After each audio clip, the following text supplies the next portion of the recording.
यज्ञ के द्वारा रोग का निवारण। आज के समय में हम में से अधिकांश लोग किसी न किसी बीमारी से ग्रसित हैं, पर क्या आपको पता है इन बीमारियों से दूर होने के लिए भारतीय ऋषियों ने एक बहुत गहरी विद्या की खोज की थी और वह था यज्ञ चिकित्सा का विधान। यज्ञ करके आप एक अद्भुत स्वास्थ्य वाला जीवन प्राप्त कर सकते हैं।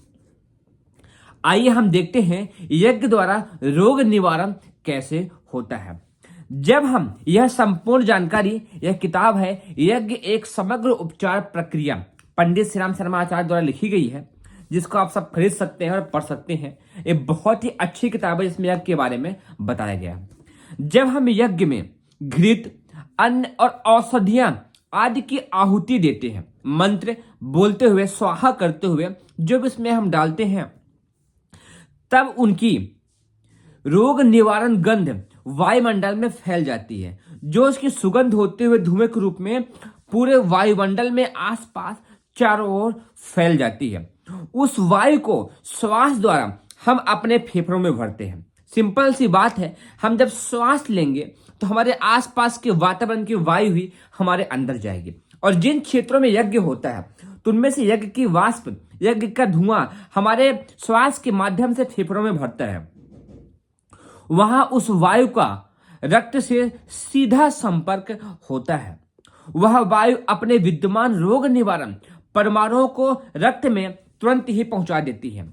जो उस वायु में रोग का निवारण करने की शक्ति थी, जब उसका वायु रक्त से संबंध होता है तो सीधे ही अंदर पहुंचा देती है। उसमें से रक्त में जो कृमि होते हैं वे मर जाते हैं, क्योंकि आपने जो श्वास ली उसमें प्राण वायु तत्व थे, उसमें घृत की प्राण शक्ति, अन्न की प्राण शक्ति और जो भी औषधियां थी वो सब धुएं के रूप में निकल के वायुमंडल फैली थी, वो आपके अंदर जाती हैं। तो जो भी आपके खून में कृमि होते हैं, कीटाणु होते हैं, वो सब के सब उस प्राण भरे तत्वों से मिलने से मर जाते हैं।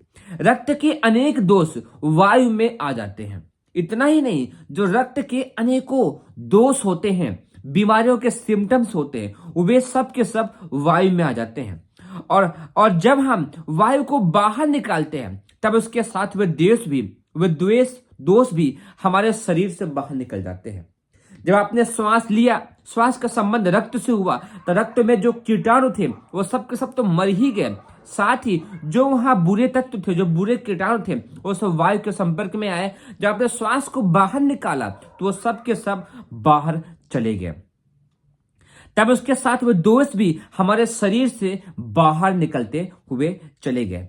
इस प्रकार यज्ञ द्वारा संस्कृत वायु में बार बार श्वास लेने से सैन्य रोगी स्वस्थ होता चला जाता है।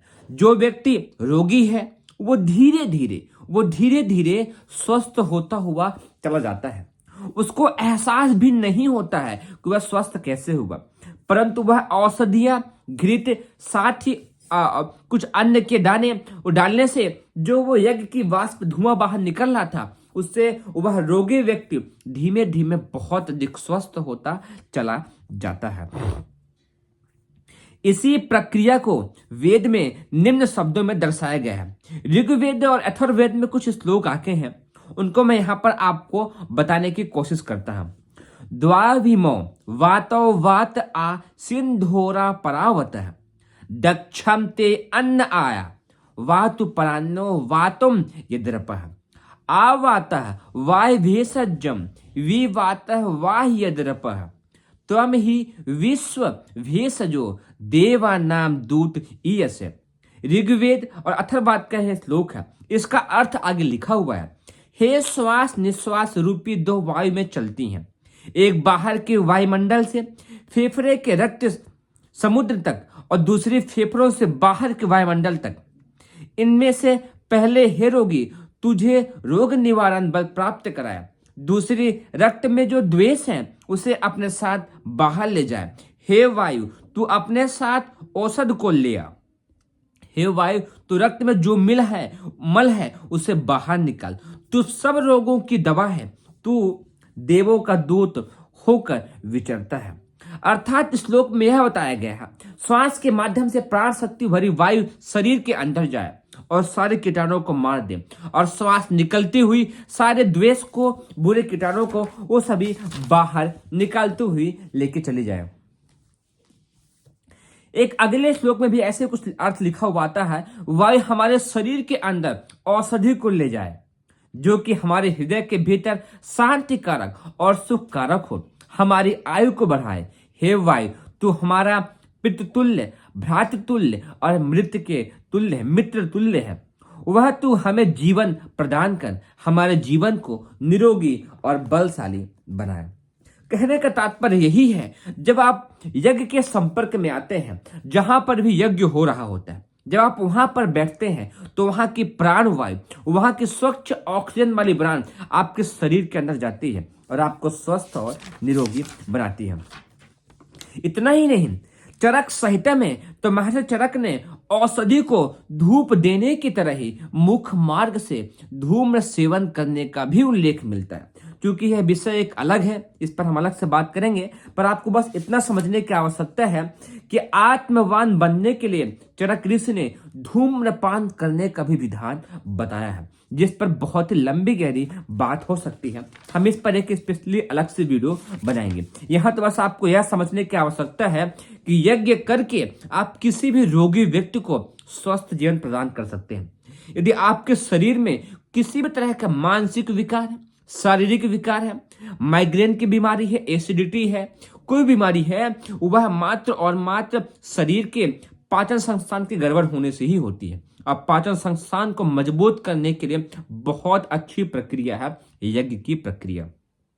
हमारे मानसिक विकारों को दूर करने के लिए बहुत शानदार प्रक्रिया है, और वह है यज्ञ प्रक्रिया। शरीर रोगों पर यज्ञीय वातावरण का क्या प्रभाव हो सकता है, और वह रोगों को रोकने अथवा उनका निवारण करने में कहां तक सफल हो सकती है, इसे देखने के लिए एक प्रयोग किया गया। कांच की 12 शीशियों को वैज्ञानिक ढंग से शुद्ध एवं स्वच्छ 2-2 शीशियों में दूध, मांस, फलों का रस आदि 6 प्रकार की वस्तुएं भरकर 6 शीशियां उद्यान के उन्मुक्त वायुमंडल में और 6 शीशियां यज्ञीय वातावरण में रख दी गई। कुछ समय बाद उद्यान के वायुमंडल में रखी शीशियों की चीजों पर सड़न पैदा होने लगी, जबकि यज्ञीय वातावरण की शीशियों की वस्तुएं शुद्ध बनी रही। उनमें सड़न तब तक प्रारंभ नहीं हुई जब उद्यानीय वातावरण में रखी शीशियों की सारी चीजें सड़ गल गईं। इस प्रयोग का परिणाम प्रकट करता है कि शुद्ध ऑक्सीजन युक्त वायु की अपेक्षा यज्ञीय वायु में रोग रोधक शक्ति अधिक होती है। समझिएगा, शुद्ध ऑक्सीजन युक्त वायु की अपेक्षा यज्ञीय वायु में रोग रोधक शक्ति अधिक मात्रा में होती है। कहने का तात्पर्य बस इतना ही है कि जो व्यक्ति प्रतिदिन नियम पूर्वक हवन करते हैं, वो दूसरों की अपेक्षा अधिक निरोगी रहते हैं। इसका एक कारण जहां जीवन की नियमितता एवं भावना की पवित्रता है, वहां एक वैज्ञानिक कारण भी है कि हवनकर्ता को नियमित रूप से यज्ञपूत वायु भी मिलती रहती है, जो अपनी शक्ति से शरीरस्थ रोगाणुओं को नष्ट कर और नए जीवाणुओं को प्रवेश करने से रोकती है। इन प्रयोगों द्वारा अनुभव के आधार पर विश्वास किया जा सकता है कि यज्ञीय वाष्प मनुष्य के साथ साथ सभी जीवधारुओं के लिए, घर के हर कोनों के लिए कितनी अधिक लाभकारी है। यदि आप एक शुद्ध ऑक्सीजन क्षेत्र में टहलते हैं, उससे भी अधिक महत्वपूर्ण स्थान रखती है यज्ञीय वायु, क्योंकि उसमें रोग रोधक एक विशिष्ट शक्ति का समावेश हो जाता है। तो उम्मीद करता हूं इतना ढेरों महत्व समझने के पश्चात आप यह पाएंगे कि एक बहुत शानदार प्रक्रिया है यज्ञ, जिसको हम सभी को घर में जरूर करना चाहिए। कोई भी औषधि कितने ही खड़ल में क्यों ना हो, घोटे पीसी जाए, कितनी ही देर क्यों ना उबाले जाए, उसके परमाणु इतने सूक्ष्म नहीं हो सकते जितने कि हवन द्वारा अग्नि में जलाने से होते हैं। उदाहरण के लिए एक मिर्च को ले लीजिए। एक पूरी मिर्च एक आदमी आसानी से खा सकता है। उसका प्रभाव जो कुछ थोड़ा बहुत होगा वह उस एक खाने वाले पर ही होगा, किंतु उसी मिर्च को किसी चीज में कूट कर महीन किया जाता है तो उसका प्रभाव बढ़ जाता है और आसपास के 4-6 आदमी प्रभावित होते हैं। पर जब उसी मिर्च को आग में जलाया जाता है तो आसपास के घरों तक के लोग प्रभावित होते हैं। इसी प्रकार जो औषधि अग्नि में हवित की जाती है उसके तत्व सूक्ष्म से सूक्ष्म होकर बहुत अधिक प्रभावशाली हो जाते हैं। वह अपने साथ साथ प्रकृति की में समाविष्ट हो जाते हैं और मनुष्य, अन्य जीवधारी, पेड़ पौधे और सभी को बहुत अधिक मजबूती, बलशाली करते हैं। तो उम्मीद करता हूं आप सब लोग इस महत्व को समझ रहे होंगे और यह जान रहे होंगे कि ऋषियों ने क्यों इतना महत्व दिया है यज्ञ को। जो ऋषि मुनि हिमालय के कंदराओं में रहते थे, घनघोर जंगलों में रहते थे, वो भी हवन करते थे। क्यों? हवन के माध्यम से वो यह पाते थे कि उसके शरीर के वातावरण में प्रभाव तो पड़ता ही है, आसपास के क्षेत्रों में भी उसका बदलाव बहुत अधिक देखने को मिलता है। तो उम्मीद करता हूं आप सब लोगों ने यह समझा होगा कि जो यज्ञ की वाष्प होती है वो कितनी अधिक लाभकारी होती है। यज्ञ की वायु होती है वो हमारे शरीर को, हमारे मन मस्तिष्क को कितना अधिक प्रभावशाली करती है। तो आप सब आज से, अभी से, इसी वक्त से नियम बना लीजिए। अपने घरों में सप्ताह में एक दिन या हो सके तो प्रतिदिन या बलवेश्वर के माध्यम से यज्ञ अवश्य करिए और उसकी शक्तियों का लाभ आप अपने बच्चों के मन मस्तिष्क पर, अपने मानसिक मन मस्तिष्क पर, शरीर पर बहुत अधिक देखने को पाएंगे। एक अंतिम पैराग्राफ, गायत्री मंत्र की ध्वनि शक्ति इन सबसे विलक्षण है। गायत्री यज्ञों में जब मंत्रोच्चारण किया जाता है तो वह अपने सामान्य सिद्धांत के अनुसार कुंडलाकार गति से ऊपर की ओर ईथर में तरंगे बनाता हुआ बढ़ता है। यज्ञों में प्रज्वलित अग्नि के इलेक्ट्रॉन्स उन तरंगों को वहन कर लेते हैं और उनकी पहली प्रतिक्रिया तो उस क्षेत्र में ही फैलती है। अर्थात यज्ञ में प्रयुक्त होने वाली घृत आदि पदार्थ स्थूल से गैस रूप में फैलते हैं।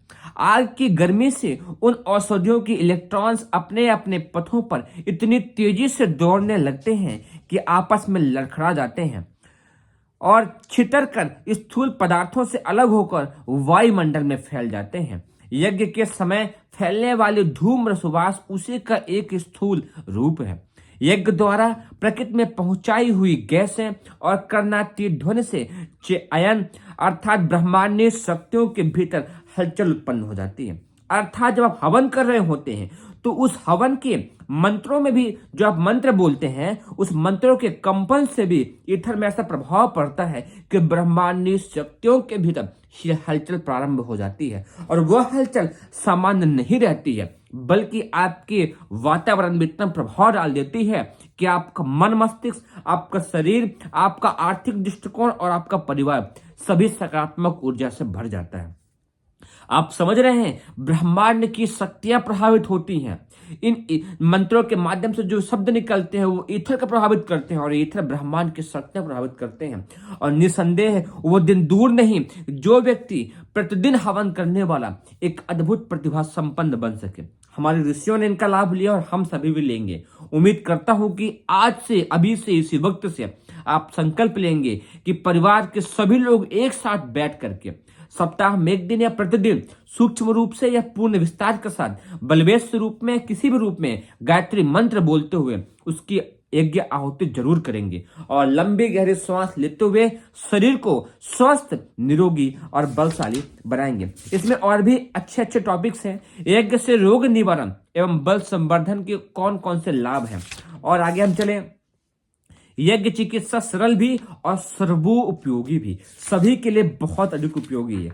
यज्ञ द्वारा रोगों की चिकित्सा, ऐसे बहुत सारे विषय हैं जिस पर हम बात करेंगे। आप जुड़े रहिए, चैनल को सब्सक्राइब कर लीजिए और वीडियो को शेयर भी करिए और लोग भी इसका लाभ ले सके। हृदय की गहराई से आप सभी का बहुत बहुत धन्यवाद।